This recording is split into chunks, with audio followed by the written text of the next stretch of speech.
할렐루야. 우리 힘차게 한번 선포하겠습니다. 우리 두 주먹 끈지시고 하나님의 말씀으로 해석하자. 할렐루야. 오늘 하나님의 말씀이 들려지는 은혜가 있기를 주님의 이름으로 축복합니다. 하나님의 말씀이 들려야 그 말씀으로 우리의 인생을 해석할 수가 있는 거예요. 하나님의 말씀이 한 귀로 듣고 한 귀로 흘려지는 것이 아니라 그 말씀이 내게 들려지고 귀 기울여지고 그 말씀으로 우리의 인생을 해석해 나아갈 때 우리 모두의 삶이 복된 인생이요 승리의 길을 걸어가게 될 줄로 믿습니다. 오늘은 여러분 관계에 대해서 우리가 함께 생각해 보는 시간을 가지기를 원합니다. 관계. 여러분들은 관계를 잘 맺고 계십니까? 관계. 관계하면 가장 기본적인 관계가 뭐예요? 가족 간의 관계죠. 집에 가면은 뭐 배우자가 있고 자녀가 있고 부모님이 있지 않습니까? 형제 자매가 있잖아요. 가장 기본적인 것은 우리 가족과의 관계예요. 또 이제 돌아오는 주일부터는 또 설 명절이 시작되면 또 우리 친지들과의 관계 참 중요하지 않습니까? 관계. 그리고 주위를 둘러보세요. 우리가 관계를 맺고 있는 성도들입니다. 성도들.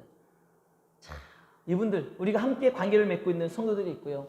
또 집으로 돌아가면은 함께 사는 이웃들, 그리고 회사에 나가면은 직장, 동료들, 그리고 학교에 가면 동급생들, 친구들이 있고요. 이 모든 게 다 관계예요. 그리고 무엇보다도 우리는 그리스도인으로서 하나님과의 관계가 있다는 거예요. 여러분들은 어떻습니까? 지금 읊어드린 여러 관계가 있는데 그 모든 관계가 안녕하십니까? 하나님과의 관계도 영적으로 좋고 또 이웃들과 가족들과 배우자와 자녀들과 또 함께 생활하는 동료들과 관계가 좋습니까? 아니면은 여기는 좋은데 좀 이 관계는 내가 지금 어려움을 겪고 있지는 않습니까? 여러분 우리가 이 관계에 대해서 생각해 보지 않으면 문제가 있는지 없는지 우리가 살펴보지 않으면 그냥 무시하고 살아갈 때 어떤 일들이 벌어지는지 아십니까? 어느 순간 이게 골마 터져버리면 뻥! 사건이 벌어지는 거예요. 일이 생기게 되어 있는 것입니다. 그래서 우리는 항상 점검을 하고 돌아보며 아름다운 관계를 만들어 나가는데 힘을 써야 되는 거예요. 힘을 써야 되는 겁니다. 한마디로 골이 깊어지면 안 된다는 말씀이죠. 오늘 주시는 말씀을 통해 깨달음이 있고 하나님 안에서 가족과 이웃과의 관계가 아름다운 관계, 돈독한 관계로 회복되며 무엇보다도 교회와 하나님과의 관계 또한 굳건하게 되기를 주님의 이름으로 축복합니다. 저희 가정은 요즘 애들이 다 방학을 해가지고요 24시간 다 같이 붙어 지내고 있습니다. 요즘 코로나 시국이라서 어디 나가지도 못해요. 기껏해야 마트에 잠깐 나갔다 오는 게 답니다. 그냥 꼼짝없이 집에서만 보내고 있어요. 특히 저희는 백신도 다 맞지 않았어요. 저희 가족은 아무도 백신을 맞지 않았기 때문에 어디 나가지도 않습니다. 나가지도 못해요. 식당도 못 갑니다. 안 가요. 그리고 자, 그렇게 지내다 보니 사랑하는 가족과 함께 24시간을 지내는 것이 얼마나 축복이에요. 사랑하는 아내와 자녀와 함께 그냥 24시간, 우리는 정말 24시간 붙어 있어요. 24시간 붙어 있는 것이 얼마나 축복입니까? 그런데 이게 축복이면서도요, 관계가 깨지지 않도록 조심하고 노력하고 애써야 되는 시간을 우리는 또 24시간을 보내는 거예요. 까딱 잘못하면은 막 싸웁니다. 막 세계랑 우주랑 싸울 수 있고, 막 엄마랑 세계랑 우주랑 싸울 수 있고, 막 저랑 아내랑 싸울 수도 있고, 이게 하루 24시간 붙어 있다 보면은요, 싸울 일들이 생겨요. 그렇지 않나요? 그렇기 때문에 이게 함께 있는 시간이 정말 축복된 시간임에도 불구하고 조심하고 관계를 아름답게 맺어나가는, 만들어가는 시간이 돼야 된다는 거죠. 자, 한 장만 넘겨주시겠어요? 파워포인트. 아마 좀 사진 작아서 잘 보이지 않을 텐데, 이 사진은요, 제가 우리 아내와 연애할 때의 사진입니다. 언제냐면 2003년도예요. 그러니까 벌써 19년, 막 20년 이 정도 지나간 과거의 사진이죠. 이때 얼마나 제가 애틋하게 아내와 사랑을 나눴겠어요. 여자친구잖아요. 또 연애한 지 이때가 딱 시작즈음이에요. 시작즈음. 그러니 얼마나 애틋했겠어요. 그래서 그 당시에 제 마음의 고백을 이 사진에다 제가 쓴 거예요. 뭐라고 썼어요? 상희야, 항상 웃게 해줄게. 제가 이 사진을 예전에도 한번 보여드린 적이 있는데 기억나시나요? 그렇죠? 기억나시죠? 제가 이 사진을 보여드렸었어요. 상희야, 항상 웃게 해줄게. 이때 당시 제 마음이에요. 사랑하는 여자친구를 향한 내 마음. 그런데 여러분 살다 보니 항상 웃게 해주기는커녕 이 눈에 눈물을 쏙 뺄 때도 있고, 내가 화나게 하고 열받게 해서 나 때문에 입이 쭉 나오게 만들 때도 있고, 때로는 뭔가가 서로에게 못마땅해가지고 등을 돌리고 잠을 잘 때도 있고 냉전을 할 때도 있는 게 우리의 삶의 현실이라는 거예요. 왜 그럴까요? 사랑이 식어서 그럴까요? 이제 19년 한 20년 지났으니까 뭐 식을 만도 하지, 이제 뭐 그냥 정으로 사는 거지. 아니에요. 여러분, 저희는 아직 사랑이 식지 않았습니다. 얼마나 아직도 애틋한지 몰라요. 서로에 대한 마음이 얼마나 애틋한지 몰라요. 그저께도 며칠 전에 이제 이마트를 잠깐 갔는데, 제가 기억은 안 나는데 제가 뭐 어떻게 해줬어요. 이렇게 내리면, 차에서 내리면서. 그랬더니 사모님이 그러더라고요. 어머 여보, 우리가 아직도 이렇게 우리가 애틋한 거야? 막 이렇게 얘기를 하더라고요. 저희 여러분, 사랑이 절대 식지 않았습니다. 오해하지 마세요. 그런데 뭐가 있냐? 사람의 마음에는 항상 죄성이라는 게 있죠. 죄성. 저 여러분, 우리 모두의 마음에는요, 이 죄성이라는 게 있습니다. 그래가지고 어떠한 사건이 딱 벌어지면, 사건이 벌어지기 전엔 이상무 괜찮아. 근데 어떠한 사건이 딱 벌어지면 그때부터 어떻게 되는 거예요? 사람이 돌변하죠. 자기 중심으로, 자기 입장에서. 그래서 내 중심으로, 내 입장에서 막 판단하고 말하고 행동하게 되는 것입니다. 결국 자기의 나를 사랑하는 마음과 그 이기심이 발동하면서 상대방에게 오히려 함부로 대하게 되는 거예요. 그래서 그 상대방의 눈에 눈물을 쏙 빼놓기도 하고 등 돌리고 잠도 자면서 상처를 주고 그 관계가 망가지는 일들이 일어나게 되는 것 아니겠습니까? 여러분, 우리는 이처럼 깨진 관계가 있다면 그대로 방치해서는 안 돼요. 이 깨진 관계가 부부 관계일 수도 있고, 자녀와의 관계가 될 수도 있고, 친지들과의 관계가 될 수도 있고, 또 우리가 함께 예배드리는 성도들과의 관계가 될 수도 있는 거예요. 직장에서의 생활하면서도 관계가 있고요. 하나님과의 관계, 또 교회에서 교회와의 관계도 있는 것 아니겠습니까? 우리는 이렇게 깨진 관계가 있다면 여러분, 절대로 방치해서는 안 됩니다. 반드시 그 관계의 회복을 위해서 노력하고 열매를 맺어야 되는 것이죠. 그러기 위해서는 먼저 내 안에 충성이 회복되어야 된다는 사실을 잊지 마시길 바랍니다. 할렐루야. 여러분, 정말 관계가 회복되기를 원한다면 그 관계의 회복에 앞서서 내 마음 가운데 일어나야 될 게 뭐라고요? 충성이라는 마음이에요. 충성. 여러분, 충성이라는 단어가 어떤 단어인지 아세요? 한 장 넘겨주세요. 우리 다 같이 한번 충성이 어떤 뜻을 가지고 있는지 읽어보겠습니다. 시작. 누군가를 위해 몸과 마음을 다하는 것. 여러분, 충성의 사전적인 의미입니다. 충성이라는 것은 국가나 어떠한 대상에 대해서 누군가를 위해서 내가 몸과 마음을 다하는 게 여러분 충성이에요. 그래서 이 충성에는 뭐가 들어가 있냐? 바로 희생이 들어가 있고 헌신이 들어가 있는 거예요. 그래서 우리가 충성하면 가장 먼저 생각나는 사람들이 누구예요? 군인들이 생각나지 않습니까? 군인들은요, 국가에 충성하기 위해, 국민을 지키기 위해 그들은 생명을 다하는 헌신을 하는 거예요. 희생을 하는 겁니다. 전쟁이 나면 전쟁터에 총칼 들고 나가는 거예요. 또 어떠한 일들이 벌어지면 작전 수행을 하기 위해 생명을 다해 충성함으로 나아가는 거예요. 그런 충성에는 희생과 헌신이 들어가 있다는 거예요. 그래서 몸과 마음을 다해 누군가를 위해서 다 하는 것, 이게 바로 충성입니다. 이와 같은 충성하고자 하는 마음이 내 안에 일어나야지 여러분, 다른 사람과의 관계가 회복이 될 수 있는 거예요. 내가 아내에게 충성하고 싶은 마음이 있어야지 아내와 관계가 좋아질 수 있는 것이고, 내가 하나님께 충성하고자 하는 마음이 있어야지 하나님과 온전한 관계를 맺을 수 있는 것이고, 내가 가족들과 성도들과 이웃들에게 내가 충성하고자 하는 마음, 즉 헌신하고자 하는 마음, 희생을 하고자 하는 마음, 내가 몸과 마음을 다하고자 하는 그와 같은 충성이 내 안에 일어나야지 여러분, 관계가 회복될 수가 있다는 거예요.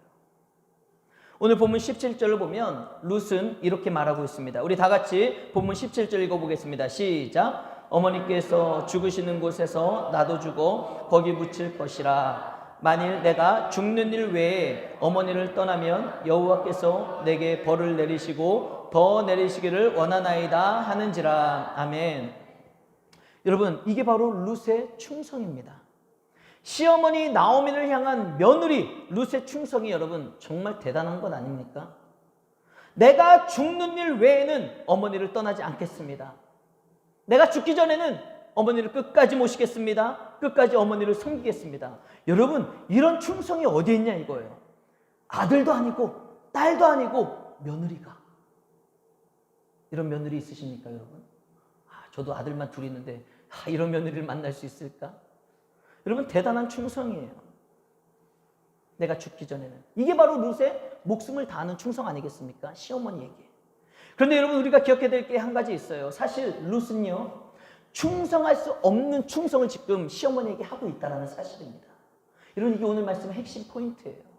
충성할 수 없지만, 충성할 수 없는 상황이지만 시어머니에게 충성을 다하겠다고, 생명을 다하는 충성을 다하겠다고, 섬기겠다고, 모시겠다고.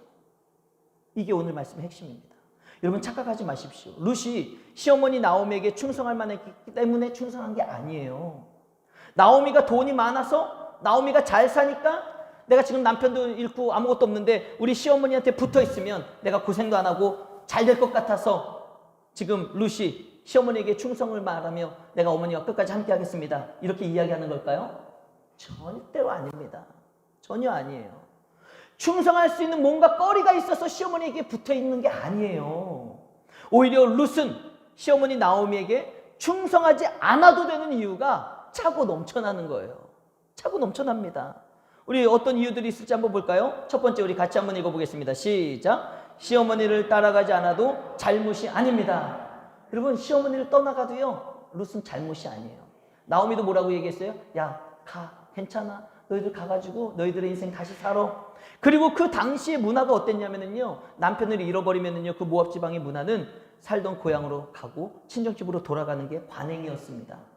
그러므로 룻이 어머니에게 어머니 안녕히 계세요 하고 돌아가도 아무런 문제가 없어요. 잘못된 일이 하나도 없습니다. 자, 둘째, 우리 다 같이 한번 읽어보겠습니다. 시작. 나오미가 너무 가난합니다. 나오미를 따라서 유다 베들레헴으로 가면은요, 젊은 룻이 어떻게 해야 되는 거예요? 혼자서 시어머니 나오미를 봉양해야 되는 거예요. 고생문이 화난 것 아니겠습니까? 그 유다 베들레헴으로 가면은 살 곳도 없고요, 기댈 곳도 없습니다. 나오미가 얼마나 가난한지 몰라요. 그렇기 때문에 그 가난한 나오미를 따라갈 이유가 없는 거예요. 그 가난한 나오미에게 룻이 충성을 할 이유가 없는 것입니다. 셋째, 다 같이 읽어봅시다. 시작. 룻은 모압 족속 이방인이었습니다. 여러분, 모압 족속이 어떤 족속입니까? 아브라함의 조카 롯이 딸들과 근친상간을 해서 낳은 자녀의 후손이 바로 모압이에요. 모압과 암몬이잖아요. 그죠? 그래서 당시에 모압 사람들은요, 유대인들에게 어떤 취급을 당했냐? 개만도 못한 취급을 당하는 거예요. 아니, 이 모압 족속, 지 아버지와 그런 송년계를 해가지고 낳은 민족? 그러니 유대 민족이, 유대 사람들이 얼마나 무시했겠냐 이거예요. 그렇기 때문에 룻은요, 시어머니를 따라서 유다 베들레헴으로 가잖아요. 어떤 일들이 벌어집니까? 심각한 인종차별을 각오해야 되는 거예요. 그러니 더더욱 따라갈 이유가 없지요. 더더욱 시어머니에게 충성할 이유가 없는 것입니다. 괜히 충성하고 시어머니 따라갔다가 유대 땅 가서 인종차별 당하고, 얼마 전에도 인종차별, 미국에서 지나가던 동양 노인을 어떤 흑인 남자가 확 밀어버렸잖아요. 그랬더니 그 뒤에 그 모습을 보고 따라가던 어떤 남자가 그 흑인을 어떻게 했는지 아세요? 죽방을 날려버렸어요, 그냥. 그래가지고 그 흑인이 얼마나 한 대 팍 얻어 터지고 얼마나 속이 시원하든지. 여러분, 룻이 모압 여인이기 때문에 지금 유다 베들레헴으로 시어머니를 따라가면 그런 심각한 인종차별을 받을 수 있기 때문에 룻은 더더욱 시어머니에게 충성할 이유가 없는 거예요. 따라갈 이유가 없는 겁니다. 넷째, 다시 다 같이 읽어보겠습니다. 시작. 나오미에게 나올 아들도 없고 룻이 이방 여인에게 재혼은 꿈도 못 꿀 상황입니다. 여러분, 그 당시에는 내 아들이 죽으면 그 다음 아들이 이제 며느리와 가정을 이루고 살아가는 게 그런 제도가 있었잖아요. 근데 더 이상 나오미에게는요, 나올 아들이 없어요. 그러니 한마디로 뭐예요? 내가 시어머니 나오미에게 충성하고 따라가면 평생 과부로 살아가야 된다는 거예요. 더더욱 세 번째 이유에서 말씀드린 것처럼 모압 여인이기 때문에 유다 사람들이 개취급을 하고 있기 때문에 인종차별을 받으면 받았지, 유다 땅 베들레헴에 가서 룻이 재혼? 꿈도 못 꿀 일이라는 거예요. 그러니 시어머니 나오미를 따라갈 이유, 충성할 이유가 있습니까? 없습니까? 없다라는 거예요. 다섯 번째, 시작. 나오미는 축복이 따르는 사람이 아니었습니다. 여러분, 성경에 나오미가 룻과 함께 나오니까 뭐 굉장히 나오미가 믿음이 좋은 뭐 시어머니고 그런 걸로 착각하시는데 아니에요. 지난주에도 이야기 나눴잖아요. 얼마나 믿음이 없는지 인간적인 생각으로 야 너네 가. 자기는 축복의 땅으로 돌아가려고 하면서도 며느리들은 축복의 땅으로 데려갈 생각을 하지 않고 가. 여러분, 나오미가 어떤 사람입니까? 본인이 말한 것처럼 오늘 본문에도 나와 있지 않습니까? 여호와의 손이 나를 쳤기 때문에 나는 징계를 받고 있는 것이다. 그러니 내가 무슨 기쁨이 있겠냐. 여러분, 이처럼 나오미는요 축복받은 사람이 아닙니다. 오히려 하나님의 징계를 받고 있는 사람이에요. 그러니 하나님의 징계를 받고 있는 사람에게 충성할 이유, 그 사람을 따라갈 이유가 뭐가 있겠냐 이거예요. 마지막 6번째 같이 읽어봅시다. 시작. 나오미는 영적으로도 존경받을 만한 사람이 아니었습니다. 여러분, 나오미는 먹고 살겠다고 어떻게 했어요? 남편과 함께 두 아들 데리고 유다 베들레헴 떠났잖아요. 하나님을 떠나 어디로 갔어요? 모압으로, 저주받은 그 땅으로, 세상으로 나갔던 사람이 나오미예요. 나오미. 그러니 영적으로도 육적으로도 재산도 없고, 아니 시어머니 나오미만 보면은 룻이 그 어머니에게 충성할 이유가 있습니까? 없습니까? 좀 대답 좀 해보세요. 있어요? 없어요? 없어요, 여러분. 없습니다. 단일도 시어머니 나오미를 따라갈 이유도, 그 시어머니에게 충성할 이유도 없다라는 거예요. 그럼에도 불구하고 룻이 어떻게 합니까? 우리 다음 장, 우리 다 같이 한번 읽어볼까요? 시작. 그럼에도 불구하고 룻은 시어머니 나오미에게 생명을 다하는 충성을 했습니다. 여러분, 이게 참 대단한 말씀이에요. 그렇게 쫓아갈 이유도, 충성을 할 이유도 없음에도 불구하고 룻은 시어머니에게 어떻게 했다? 생명을 다하는 충성을 했다는 거예요. 어머니, 저보러 자꾸 가라고 하지 마세요. 제가 죽기 전에는 어머니를 끝까지 모시겠습니다. 끝까지 어머니를 섬기겠습니다. 여러분, 이게 룻의 충성이었다는 거예요. 이와 같은 룻의 이야기가 오늘 저와 여러분들에게 주시는 메시지가 있는 거예요. 메시지. 그게 뭐냐? 즉, 부모가 훌륭해서, 부모가 존경스러워서 나한테 너무너무 잘해주는 우리 부모님이니까, 우리 부모님은 흠이 없는 존경받을 만한 사람이니까 내가 충성을 한다? 그게 아니다라는 거예요. 여러분, 이것을 우리가 이 음성을 들을 수 있어야 됩니다. 우리는 너무나도 착각하며 살아갈 때가 많아요. 마찬가지로 내 배우자가 내 마음에 들고 나한테 잘해주고 돈도 잘 벌어오고 자상하고 상냥하고 흠이 없으니까 서로에게 충성한다? 여러분, 이게 아니라는 말씀입니다. 교회도 마찬가지예요. 우리 교회가 크고 멋있고 편리하고 시스템이 잘 돼 있고 목사님이 설교도 잘하고 목회도 잘하기 때문에 교회에 충성한다? 이게 아니다라는 것입니다. 여러분, 우리가 부모의 관계 속에서도, 배우자와의 관계 속에서도, 자녀들과의 관계 속에서도, 목회자와 교회와 하나님과의 관계 속에서도 뭔가 꺼리가 있기 때문에 충성하는 게 아니다라는 거예요. 그 반대로 아무것도 없어도 룻이 시어머니 나오미에게 오히려 생명을 다해 충성했던 것처럼, 여러분, 우리의 삶 가운데 아무것도 없어도 우리는 충성할 수 있는 그런 마음의 소유자가 돼야 된다는 거예요. 제가 오늘 이 설교 말씀을 준비하면서요, 우리들 교회 김양재 목사님의 책을 읽고 또 목사님의 설교를 듣고 마지막에 찬양을 하고 기도한 시간에 제가 얼마나 많이 울었는지 몰라요. 굉장히 많이 울었습니다. 제가 왜 눈물을 흘렸냐? 제가 이 말씀을 준비하면서 묵상을 하는데 이 룻과 완전히 딱 반대되는 삶을 제가 살고 있더라고요. 그게 깨달아지면서 얼마나 눈물이 쏟아지는지 몰라요. 룻은 어머니에게 충성할 수 있는 이유가 하나도 없음에도 불구하고 생명을 다해 충성을 하는데 제 삶은 완전 그 반대였다라는 거예요. 아내와 싸울 때도 있고, 내가 그렇게 웃게 해준다라고 얘기했음에도 불구하고 아내와 싸울 때도 있고, 아내를 막 미워할 때도 있고, 못마땅하게 여기는 모습으로 우리 자녀들을, 세계와 우주를 막 혼낼 때도 있고, 그때마다 항상 저는 어떻게 했냐면요, 그들에게, 아내와 우리 자녀들에게 충성할 수 없는 이유를 찾아내는 거예요. 내가 이들을 사랑할 수 없는 이유를 찾아내면서 지금 분노한 내 감정, 화나 있는 내 감정, 미워하는 내 감정을 주장하고 있는 그런 내 모습을 발견했다는 거예요. 그러니 얼마나 눈물이 나겠습니까? 룻은 그렇게 충성할 만한 이유가 전혀 없음에도 불구하고 죽기 전에는 시어머니를 떠나지 않겠습니다, 섬기겠습니다, 이렇게 고백을 하는데, 사실 저는 제 아내에게, 우리 자녀들에게 충성할 만한 이유가 얼마나 많이 있습니까? 나에게 매일 밥해주지, 매일 격려해주지, 사랑해주지. 우리 아이들은 제가 다리에 피가 잘 안 통해요. 그래서 우리 세계 우주는요, 매일 밤마다 거의 제 다리를 밟아줍니다. 마사지를 해줘요.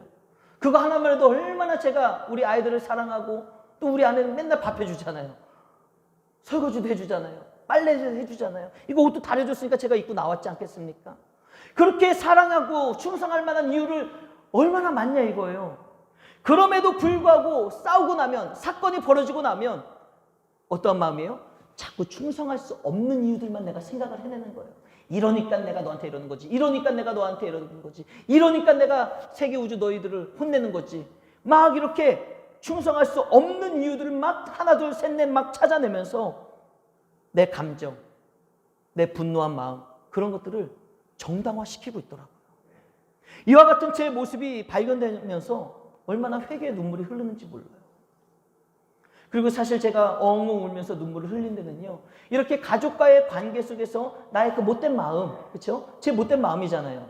그 못된 마음과 원망하는 마음, 그 충성할 수 없는 이유들을 막 찾아내고 끄집어내는 이 잘못된 제 모습이 깨달아지면서 회개하며 눈물을 흘렸지만, 진짜 더 깊은 눈물의 그 의미가 뭔지 아십니까?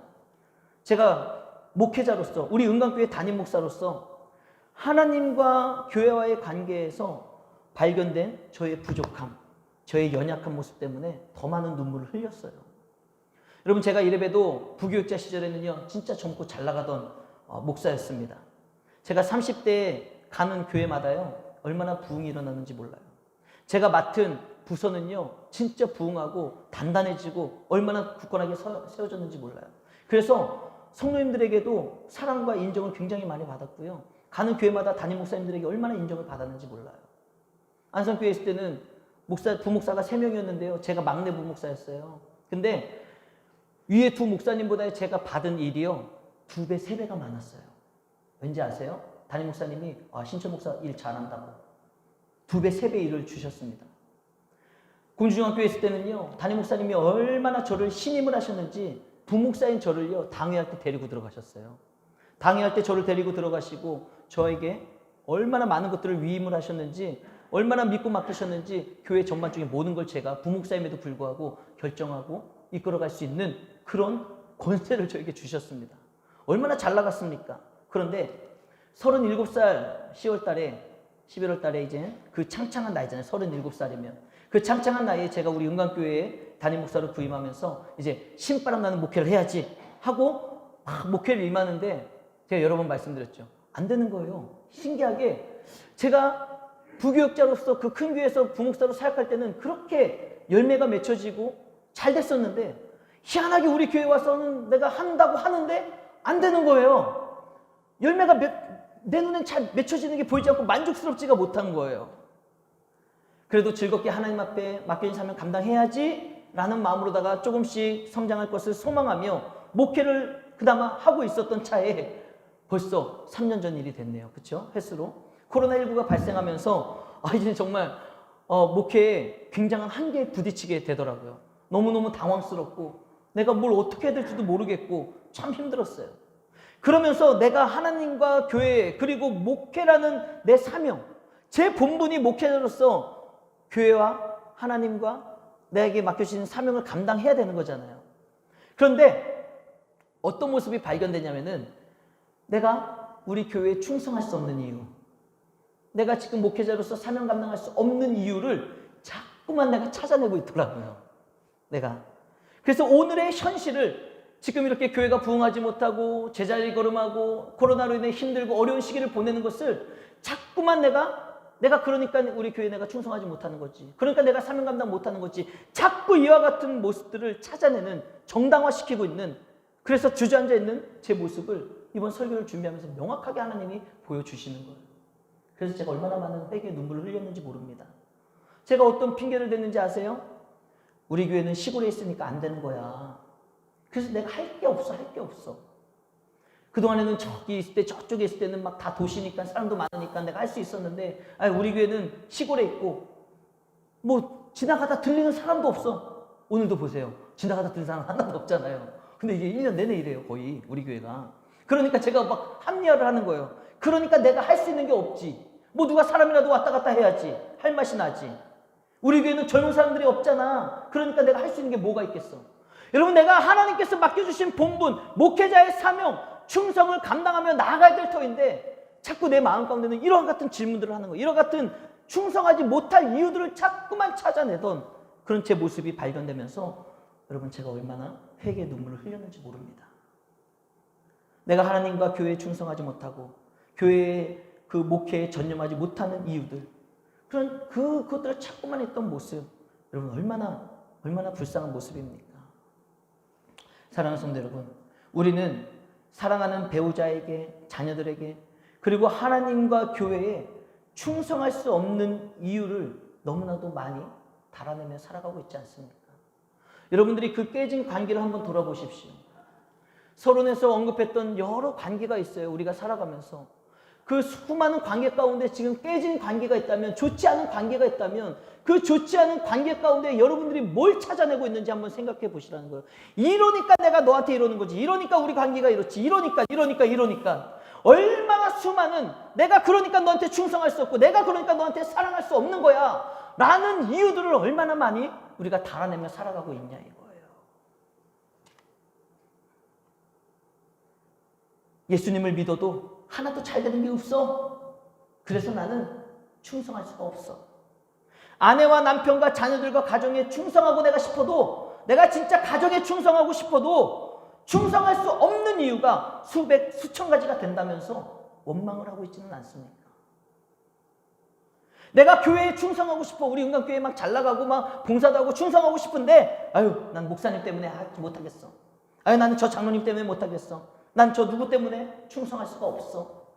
이렇게 충성하지 못하는 꺼리들을, 이유들을 우리가 달고 살고 있지는 않냐 이겁니다. 이 시간 우리 적용을 위한 묵상의 질문을 한번 다 같이 읽어봅시다. 시작.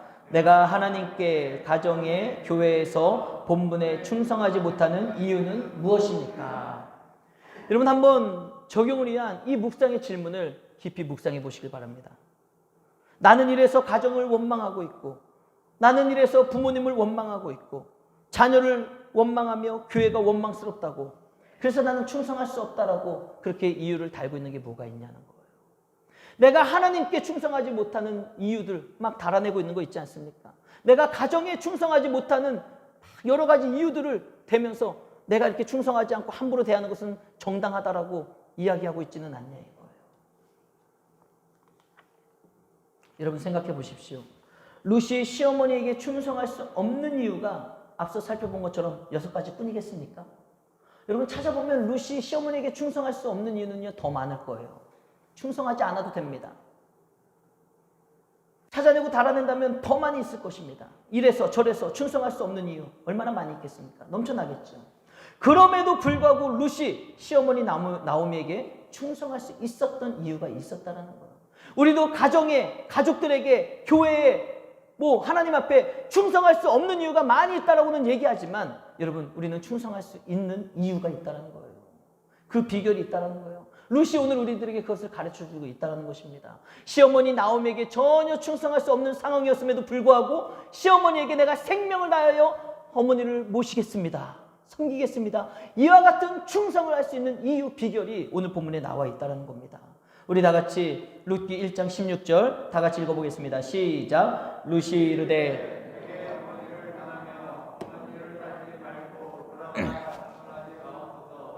어머니께서 가시는 곳에 나도 가고 어머니께서 머무시는 곳에서 나도 머물겠나이다. 어머니의 백성이 나의 백성이 되고 어머니의 하나님이 나의 하나님이 되시리니. 아멘. 여러분, 루시 시어머니 나오미를 따르고 시어머니가 가는 곳에 나도 가고 시어머니가 머무는 곳에 나도 머물고 시어머니의 백성이 나의 백성이 될 것입니다. 이와 같은 고백과 함께 시어머니에게 충성할 수 있었던 이유는요, 비결은 단 한 가지예요.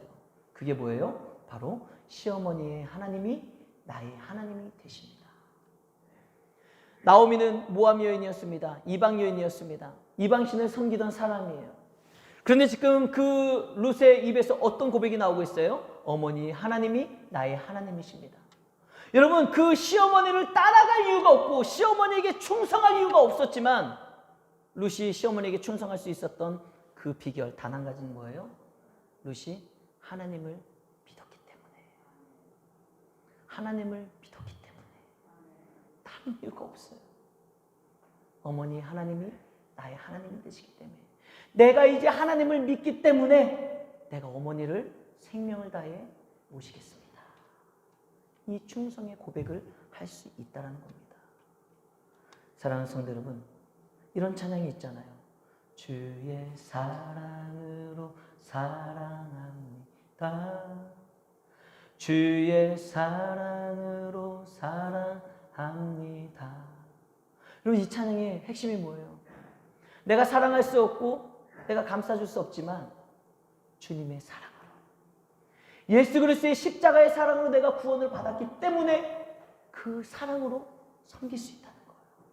그 사랑으로 사랑할 수 있다는 것 아니겠습니까? 룻이 시어머니에게 충성할 이유도 따라갈 이유도 없지만 이제 내가 하나님을 믿기 때문에, 어머니의 하나님이 이제 나의 하나님이기 때문에 내가 어머니를 섬기겠습니다. 이 고백을 할 수 있는 거예요. 그러므로 여러분, 우리는 하나님을 인격적으로 만나야 됩니다. 우리가 하나님을 인격적으로 만나지 아니하면, 나의 하나님이 되어지지 아니하면 우리는 여전히 원망하며 핑계거리를, 충성할 수 없는 이유들을 찾게 돼 있어요. 그러나 우리가 하나님을 인격적으로 만나면, 하나님 안에서 거듭난 사람이 되면 이제는 더 이상 그 핑계거리를 찾지 않게 된다는 거예요. 하나님을 인격적으로 만나는 성도들 되시길 주님의 이름으로 축복합니다. 우리가 교회 나와 이렇게 예배드리는 것도 중요하지만 누누이 말씀드리잖아요. 진짜 중요한 건 무엇입니까? 예배드리는 이 행위가 중요한 것이 아니라 예배를 통해 하나님의 말씀이 들려지고 하나님의 음성이 들리고 하나님의 말씀으로 내 인격이 거듭나고 변화되어 하나님을 인격적으로 만나고 그 은혜와 사랑으로 우리의 삶이 거듭나는 것, 여러분, 이게 진짜 중요한 거예요. 그래서 오늘 나와서 그냥 말씀 듣고 돌아가는 건 아무 의미가 없습니다. 하나님의 말씀이 들려지고 인생이 해석되어지고 우리의 삶에 적용이 되어지고 변화가 돼야 된다는 거예요. 이사야 6장을 보면 이사야가 선지자로 소명을 받는 장면이 기록되어 있지요. 그 말씀을 보면 우시야 왕이 죽던 해에 이사야가 성전에 높이 들린 보좌에 앉으신 주님을 바라보게 됩니다. 그때 성전에 높이 들린 보좌에 앉으신 주님을 보면서 이사야가 뭐라고 고백하는지 아세요? 화로다, 나여 망하게 되었도다. 나는 입술이 부정한 사람이요, 나는 입술이 부정한 백성 중에 거주하면서 만군의 여호와이신 왕을 배웠음이로다. 여러분, 하나님을 인격적으로 만나는 그 거룩한 성전에서 하나님을 배웠을 때 이사야에게 가장 먼저 나온 고백이 무엇입니까? 화로다, 나여 망하게 되었도다. 나는 죄인 중에 죄인이로다. 인격적으로 하나님을 만나는 것은요, 내 죄를 보게 되는 거예요. 내가 인격적으로 하나님을 만난다는 것은 내가 죄인인 것을 깨닫게 되는 것입니다. 하나님 앞에 섰을 때 내가 죄인이구나, 내가 망하게 되었구나, 이것을 깨닫는 것이 여러분 인격적으로 하나님을 만나는 거예요. 이사야가 죄인 중에 거하다가 거룩한 성전에 높이 들린 보좌에 앉으신 주님을 봤을 때 내가 죄인입니다. 내가 거룩하신 하나님을 뵐 때 내가 죄인인 것이 깨달아집니다. 이와 같은 죄의 고백이 있을 때 그 중에 수락 중에 하나, 천사 중에 하나가 어떻게 합니까? 부젓가락으로다가 그 단에 있는 핀숯을 가져다가 이사야의 입을 지지잖아요.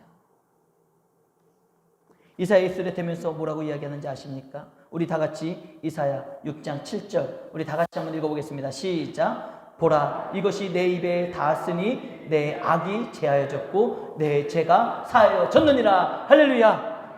여러분, 우리가 하나님을 인격적으로 만나는 것은 하나님 앞에 내 죄를 고백하는 거예요. 내 죄를 고백하고 내가 죄의 사함을 받음으로 말미암아 하나님의 자녀로 거듭나는 것이 여러분 인격적으로 하나님을 만나는 거예요. 우리가 그렇게 인격적으로 하나님을 만나잖아요. 내가 죄인인 것이 깨달아지고 내가 죄사함의 은혜를 입잖아요. 그러면 더 이상 우리는 누군가를 정죄하는 것을 멈출 수가 있는 거예요. 내가 하나님을 인격적으로 만나고 내가 죄인임이 깨달아지고 회개가 일어나야지 내가 너에게 충성하지 못하는 그 수많은 이유들이 사라질 수가 있는 것입니다. 내가 죄인인 것이 깨달아지지 않으면 여러분 여전히 우리는 너한테 내가 충성하지 못하는 이유가 한두 가지가 아니라는 것을 우리는 찾을 수밖에 없는 거예요. 이 시간 하나님을 인격적으로 만나는 성도가 되기를 주님의 이름으로 축복합니다. 내가 죄인이라는 것이 깨달아져야지 우리는 더 이상 남의 허물을 보며 욕하지 않는 거예요. 내가 여전히 누군가를 원망하고 있고, 내가 여전히 누군가를 사랑하지 못하고 있고, 내가 누군가를 여전히 충성하지 못하는 이유를 하나부터 열까지 달고 살고 있다면 여러분, 그것은 그 사람의 잘못이 아니라 내가 하나님을 인격적으로 만나지 못했기 때문에, 내가 죄를 고백하지 못했기 때문에, 내가 제사함을 받지 못했기 때문에 내 안에 있는 그 죄성이 지금도 누군가를 정죄하며 판단하고 있다는 것을 우리가 깨달아야 됩니다. 오늘 룻이 하나님을 신앙 고백하며, 하나님께 신앙 고백하며, 정말 내가 시어머니 나오미에게 충성할 수 없는 이유가 많이 있음에도 불구하고 어머니 하나님이 나의 하나님이 되시기 때문에, 인격적으로 하나님을 모셔드렸기 때문에 시어머니에게 충성을 다할 수 있었던 것처럼, 오늘 이 말씀을 듣는 저와 여러분 우리 모두가 하나님을 인격적으로 만나고 내 안에 있는 죄를 먼저 보고, 더 이상 우리 관계가 깨진 그 사람들의 죄를 보며 그들을 정죄하며, 이렇기 때문에 내가 너에게 충성을 할 수 없다라는 그 모든 고백들을 끊어내고 하나님 안에서 새로운 관계, 아름다운 관계를 맺어나갈 수 있는 우리 모두가 되기를 주님의 이름으로 축복합니다. 우리 마지막으로 결단하는 마음으로 다 같이 한번 읽어보겠습니다. 시작. 충성하지 못하는 이유를 다 버리겠습니다. 사랑하지 못하는 이유를 다 버리겠습니다. 주의 사랑으로 사랑하며 주의 사랑으로 충성하겠습니다. 여러분, 우리가 이 마음을 가지고 함께 찬양하며 나갔으면 좋겠습니다. 그동안 그 깨진 관계 가운데 우리 교회는 어르신들이 많고 성도들이 많지 않기 때문에 혹시 모르지요? 이 가운데서도 또 부부관계가 힘들어서 이혼의 위기를 맞고 계신 분들이 계실지도 모르죠. 근데 이 세상을 보면은요, 그렇게 깨진 관계가 얼마나 많이 있는지 몰라요. 서로를 용서하지 못해서. 내가 너에게 충성할 수 없는 이유가 이렇게 많거든. 그것을 들이대며 관계가 깨지고 정말 힘든 관계 가운데 있는 게 얼마나 많이 있는지 모릅니다. 여러분, 이제 우리가 해야 될 일은요, 내 안에 충성하지 못했던 이유들을요 다 버려야 되는 거예요. 내가 사랑하지 못했던 이유들을 다 버려야 되는 거예요. 우리는 예수님께 사랑받지 못할, 구원받지 못할 이유가 넘쳐나는 사람들인데, 하나님은 그런 저와 여러분들을 사랑하셨습니다. 하나님 입장에서 우리에게 이유를 대셨으면 얼마나 많은 이유가 있겠어요. 야, 신철, 너 이랬잖아, 저랬잖아. 그러니 내가 너를 어떻게 구원할 수 있겠어. 그러나 하나님은, 예수님은 그 모든 이유를 버리셨습니다. 그리고 십자가를 대신 져주심으로 우리의 죄를 용서해 주셨고, 우리를 품어주셨고, 그 십자가의 사랑으로 하나님과의 관계가 회복된 거예요. 이제 우리가 그 차례예요. 이제 내가 그 주님의 마음을 품고, 이제 우리가 충성하지 못했던 이유, 사랑하지 못했던 이유, 모든 것들을 내버리고 여러분들의 깨진 관계, 막힌 담, 그 모든 것들을 회복해 나아갈 수 있는 우리 모든 은광교회 성도님 되시기를 주님의 이름으로 축복합니다. 이 시간에 우리 함께 찬양했으면 좋겠어요.